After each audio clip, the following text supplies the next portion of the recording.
Hey everyone, welcome to the latest installment of MSP Business School. As always, I am your host, Brian Doyle, and I want to thank you for joining us this afternoon. Today is going to be one of our classic fireside chats. I've been chatting with a number of people in the industry, and I've been really hearing some amazing statistics as it relates to cyber. But the one that sticks with me, and one of the ones that really drives a lot of what we're doing these days over at BCIO Toolbox, is the fact that over 40% of all cyber insurance claims get rejected. Now, let that set in for a minute. 4 out of 10 claims for people that have been making their premium payments and now are facing a security incident or event and really looking to lean on that insurance the most, they are finding out that their claims are not going to be paid. And if you could imagine what the ramifications of that potentially could be, when you think of how that can cascade down to their clients, certainly their employees, and what the future even holds for their own business, it's a really scary number that's out there. So why is this happening? That's the question we got to ask ourselves. Why are all these claims being rejected? And the answers are pretty simple. And most of the time, it's not a malicious reason either. Start with your application. Your customer fills out that application and you may even be helping them as the MSP. But when you look at that application, are you being 100%, I'm not going to say not truthful, but are you being 100% accurate in what you're putting down there? When you think about some of the questions that are commonly on these insurance applications, one being like multi-factor authentication as an example. Do you really have multi-factor authentication enabled across all your applications that you are using? Because all of them are exposure points. All of them are part of your attack surface, right? So when you are, and this is something a lot of companies are not thinking about oftentimes when they're building out their insurance application. Do I really have MFA on all my applications? You probably have it on your core enterprise app. You've got it on your email. You've got it on those common applications that we're all working on. But think about your different departments and the applications they may be using natively and in the cloud. And think about the role that Shadow IT plays into this too. I love to pick on marketing. If you go back in previous episodes, you'll know that you've seen me pick on the marketing groups in the past. But the truth is, they love shiny toys. I'm one of them. I got a bit of a software addiction myself. And when you get these tools, especially in marketing, you're often taking some level of personal identifiable information, depending on what state you're in. All that needs to be is name and email address, or name and physical address, or name and phone number. And you've got PII that could be going into the cloud. And they're taking this information for the purposes of obviously developing their marketing, see if they can automate and see if they can get that edge that way. But not in all cases, especially when they're trialing, are they putting on MFA or enforcing MFA on those applications.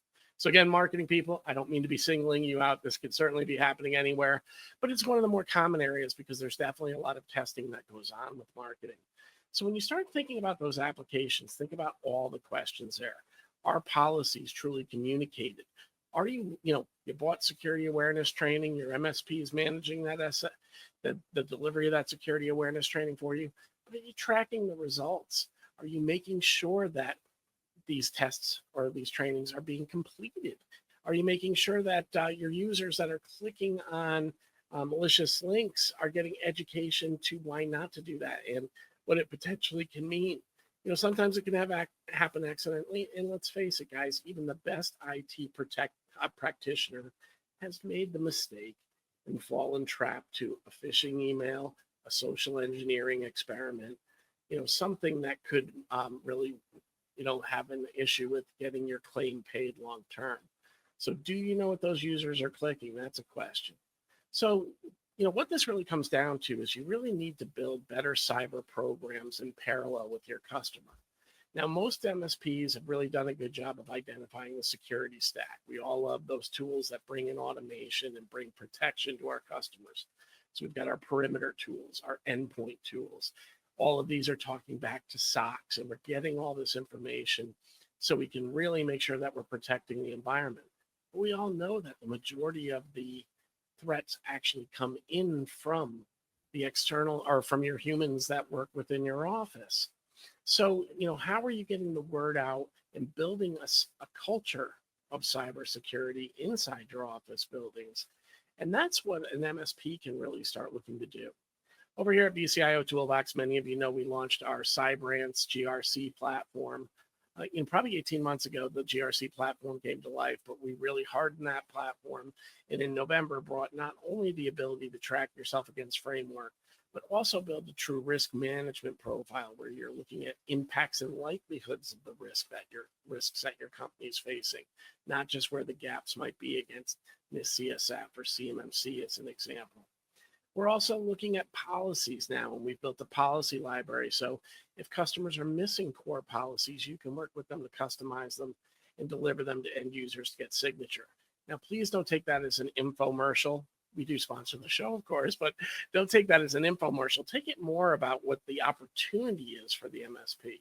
You really have an opportunity to put that governance layer, and that's really going to move you up into the C-suite when you're working with your customers.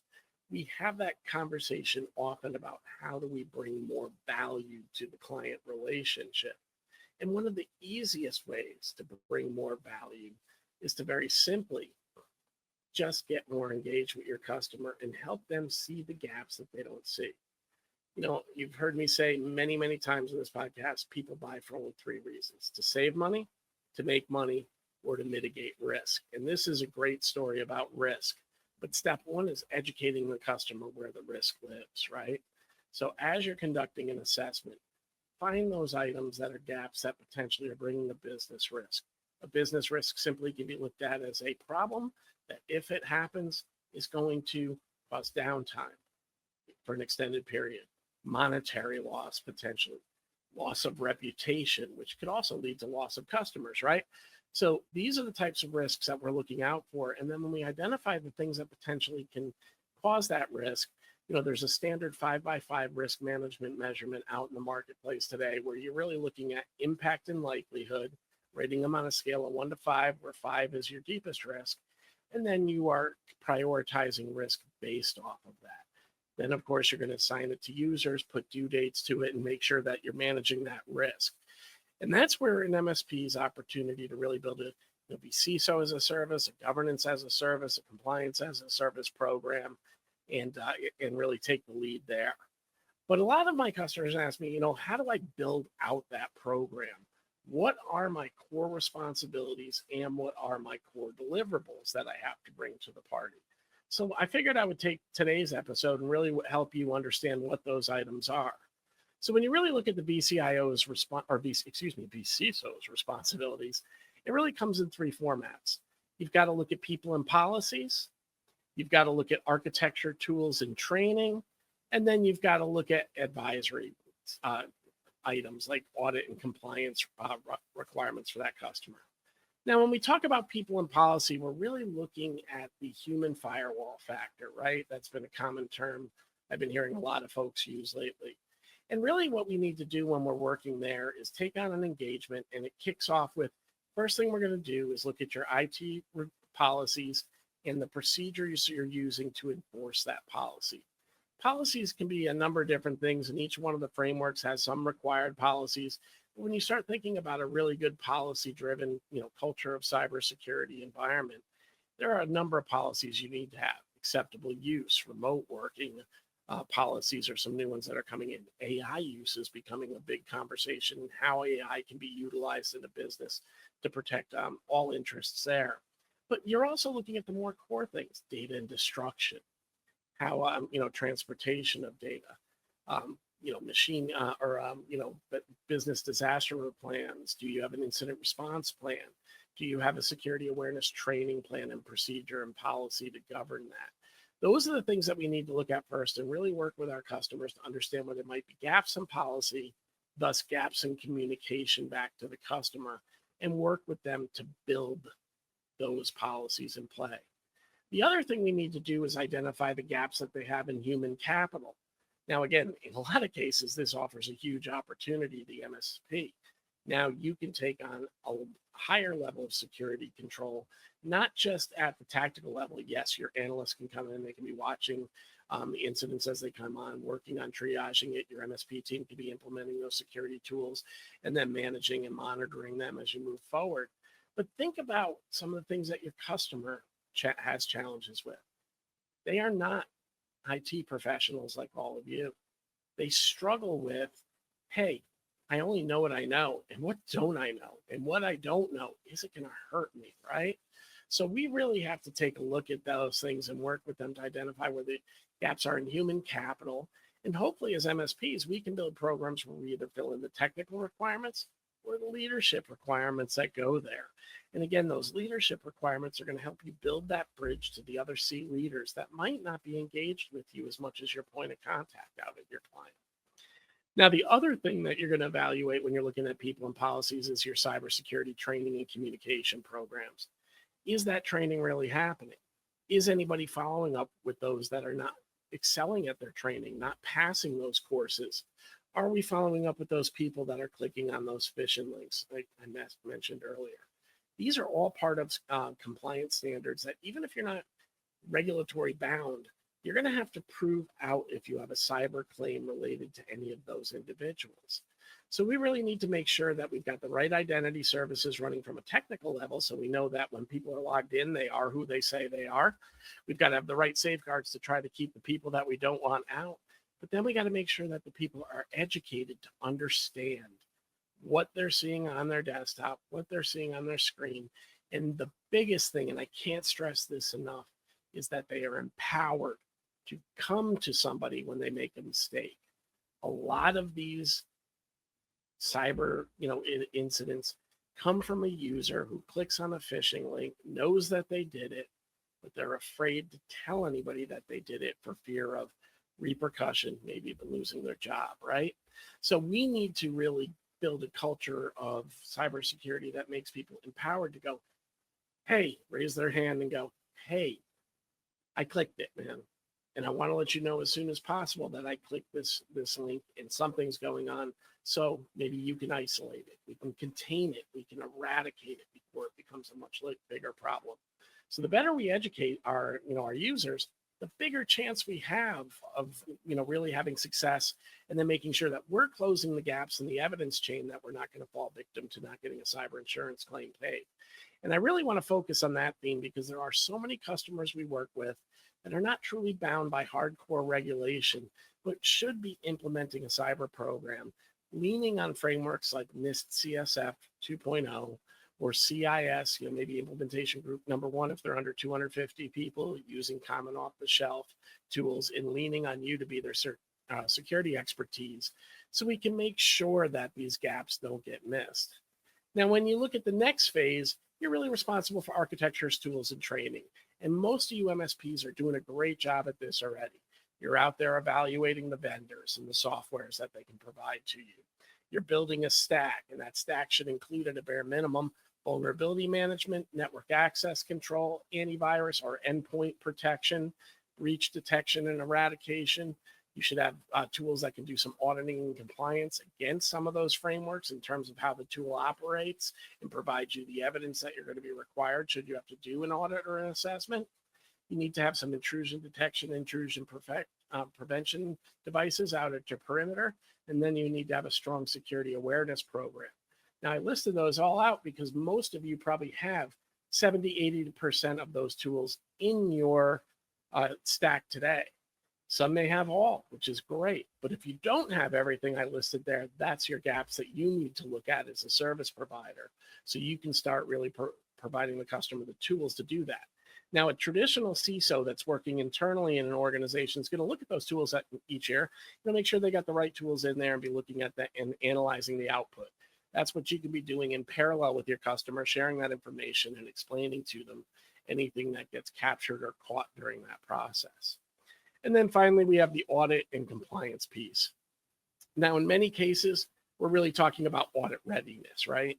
We have customers that have to adhere to PCI DSS or HIPAA or high trust or ISO 2701 and 2702.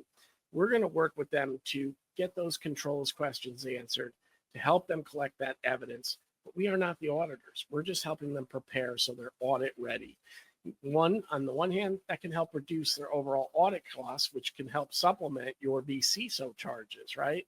So it's not about the customer necessarily saving money in that transaction, but reallocating the funds in a way that they're getting a more day-to-day look instead of just a once-a-year cost to their audit teams.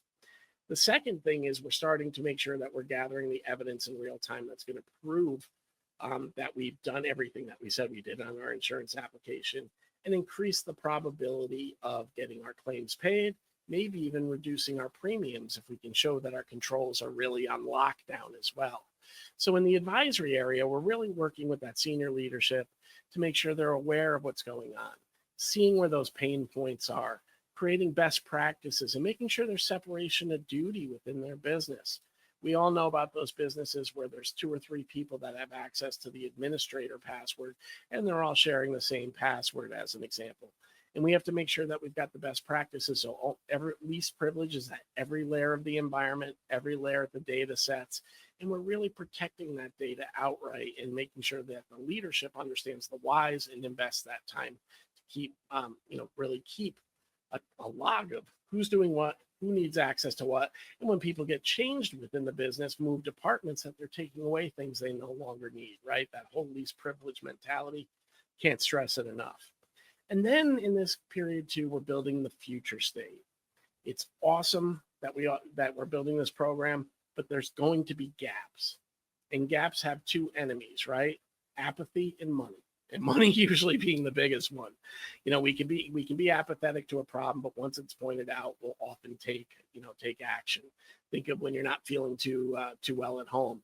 You may be apathetic to what you're feeling at first. You may not think about it until it gets a little bit worse. But once it starts getting worse, whether it's a pain in your joint or it's a sickness, illness, or cold, once it gets to a point where it's really starting to bother you, we all take action, right? So I'm going to work on the assumption that as the MSP brings things to the customer, they're going to at least have a desire to take action. And then the question is, do they have the budget? And if they don't have the budget, a good CISO is going to look at that and say, okay, what can we prioritize? How can we mitigate the risk in the meantime before we can get to whatever nirvana looks like to really mitigate risk and lower that impact and likelihood rating for that customer and get that cybersecurity risk profile a little bit lower as well. When we're waiting for that, how do we sequence the projects, how to do it? So that is the art form. That is really, what I talk about a lot when I'm talking about customers on the BCIO or BCISO side. When you're building that roadmap, you got to take budget into account as much as need, and then the realities of both will help you construct the right timeline for your customer. So that's kind of like the 3 core areas. Some of the biggest deliverables are things like this, though, and these are new things that when you get into a BCISO arrangement, you have to really insist from the customer because you are taking a much deeper leadership role. As you come in with the customer, you have to be a participant in executive meetings, meaning that you just need to be there, even if they're just quarterly committee or advisory board meetings. Maybe not to be an active participant like some of their, direct C reports are going to be, but be there when information is needed around security. And that's one way to explain it to your customer. Look, we're not trying to embed ourselves and call ourselves equal to your leadership when we do this. But we are saying that we need to be there in voice, in spirit. So if something comes up, we can either raise our hand if we see a associated, security risk that's not being thought about when you guys are thinking about it, or when that board is thinking about a more expanded plan. And then the second thing we need to do is be able to present, when called upon, information that group might need to do better planning. And that goes hand in hand with the second deliverable, which is really working on an enterprise security strategic plan. This is no different than what a lot of you are doing in the BCIO role, where you're building a technology plan for the customer, but now we're layering in some of the advanced security needs that might belong to your customer, better tightening of that, those policies and procedures as an example. But we have to build that plan with them. And then we have to do annual updates to that plan. Once we build it, it doesn't go on a shelf. It doesn't get put away. We should be visiting it every quarter to make sure that we're making progress to that plan and then reviewing it each year. And similar to that, we also have to do regular reviews of policies. So just because we built policies with the customer this year doesn't mean we're done. And if you talk to most of your customers, they put policies into their HR handbook 3, 4, 5, 10 years ago, and they've never really updated it. So we have to make sure that there's an annual review of policies. It doesn't mean there's going to have to be a change to the policy, but we're at least looking at those policies to identify where there's going to be gaps. Other things that are deliverables as well is that annual IT security risk assessment. So you've heard me talk about that at different periods throughout the podcast today. But this is really sitting down and understanding what the risk to your business is. A lot of that's going to come out of the framework assessment that you do, right? You do a NIST CSF. You're going to identify where you're not compliant. 9 times out of 10, if not 10 out of 10, that's also going to mean that you now have a business risk. You can transfer that risk into your risk register, identify what your impact and likelihood ratings are.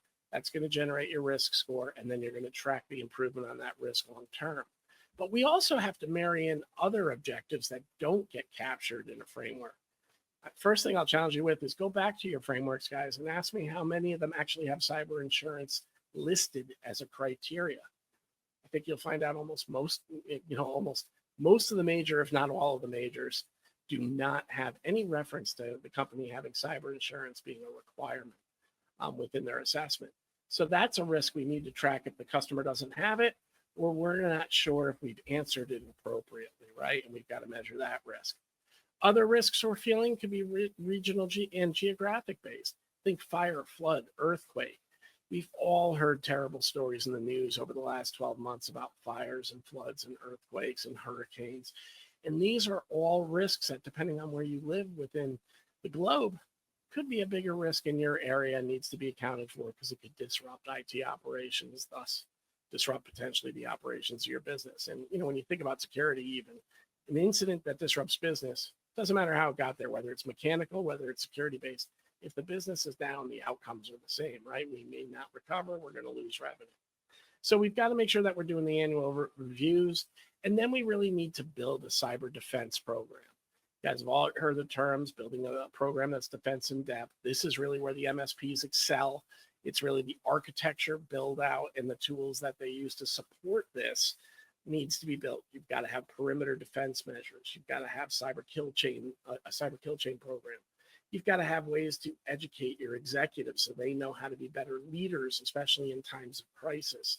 And then you've got to have those countermeasures. So when you're mitigating risks that are emerging, that can't be addressed, that there isn't budget there, that you've got a plan should they come up in a way to contain it as quick as possible. And that really leads into the next thing that needs to be part of your deliverable as well, and that's building an incident management program. If you haven't started thinking about, a lot of people talk about those business continuity plans, disaster recovery plans, but think bigger. How are you going to manage the incident end to end? What is your communication program? When do you have to let customers know? When do you have to let potentially law enforcement know? When do you have to let the government know, right? And bring in CISA or somebody to come into play there too, if you're part of the public welfare chain. There's a lot to consider there. And if you don't have a good incident response program and you don't define it and you don't test it, and then when you do have an incident, if you don't go back and play back and really do a lessons learned and understand where the root cause was, you are going to be very open to not getting a claim paid, and you're going to be very open to a lot of customers walking away if that gets out. Now, we've touched upon it a few other times. Some of your other deliverables under this program needs to be security awareness training, but also the governance layer. You need to watch what the executives generally aren't doing. You got to see if there are people repeatedly failing tests, if there's the same people clicking those phishings, and you got to bring that forth and forward to the customer. You've got to look into having tools for network vulnerability and do that annual penetration testing so you can make sure you're doing everything you can to safeguard personally identifiable information, no matter where it lives internally or even if it's out on the cloud, right? You got to make sure that you're doing that. You've got to look at your applications as well and do security assessments. One of the biggest threats that people don't think about is custom application development, right? And when you're doing custom application development, BCIO Toolbox does this, right? We use some pre-built libraries and things that we find out in the open source world to bring into our softwares. But we also have to track which of those are being maintained long term. Some of these programs, they get up and running, use that code, and the owner abandons them, and there's no more patching being built for that, or there's no more analysis to whether or not there are gaps. And that's something we have to look at. You have to look at that of your vendor applications too, and understand if they have regular security reviews going on to make sure that their applications are staying bulletproof. It's not as easy as just asking, do you have a SOC 2? SOC 2s are great. We're going through that process right now. What you need, though, is, are you really doing these things? And these are questions that your CISO will be able to ask of your vendors. Finally, we get down into kind of some of the more mainstream. We've got to do hardware and software security validations. A lot of your RMM tools and vulnerability scanners can do that and continuously look to see if any exploits are out there, what the latest CVEs are, and certainly look at your EPSS scores to know where you're most vulnerable. Social engineering is a tactic you can work on. Call that front desk. See if the admin gives up a password or lets you in the door. Call a person that's sitting at their desk and see if you can get their password from them. These are things that you can do to make sure, with approval, of course, of the customer, but really to make sure that people aren't accidentally giving it away because, help desk said they called and asked for the password, and that seemed normal to them, right? And then finally, doing vendor assessments. I am seeing more and more of our clients taking on the vendor risk component of this as well, sending out those due diligence questionnaires that you've more than likely been on the receiving end of as an MSP as well. And they're building risk scores and remediation plans and tracking those remediation plans. Your customers, especially in the SMB community, are not doing that. And that is something where they are well exposed. And oftentimes it's that downstream vendor that has the problem. But because they brought them into the environment and that caused the security incident, that claim is rejected again, right? We keep coming back to the things that can get claims rejected. And this is an area that most SMBs are not overlooking. They're not going deep enough with the vendors, and they're not managing the remediation plans being put forth to their vendors. So this is a huge opportunity for the MSP. So I know I went through a lot of information in a relatively short time. I hope you all enjoyed this fireside chat, but I think, if you've taken nothing away, as an MSP, there's a huge opportunity, dare I say responsibility, to try to move yourself upwards and really get into the customer's leadership team and understand what are they doing to really make sure and be real with them that they are going to get their claim paid when the security event, not an if anymore, we all know this, when that security event happens, that security incident happens, will they be protected? And I think if you do that, you're going to see for a lot of your relationships where you've been stuck in the commodity bucket, the tides are going to change there also, and you're going to be looked at as the most valuable partner. So with that said, I want to thank you all for joining me this week. Next week, we'll have another podcast coming your way. If you do, for everybody that's listening this for the first time, you can get this podcast anywhere you can download your podcasts. And we're up on YouTube as well. Get up there, subscribe, ring the bell.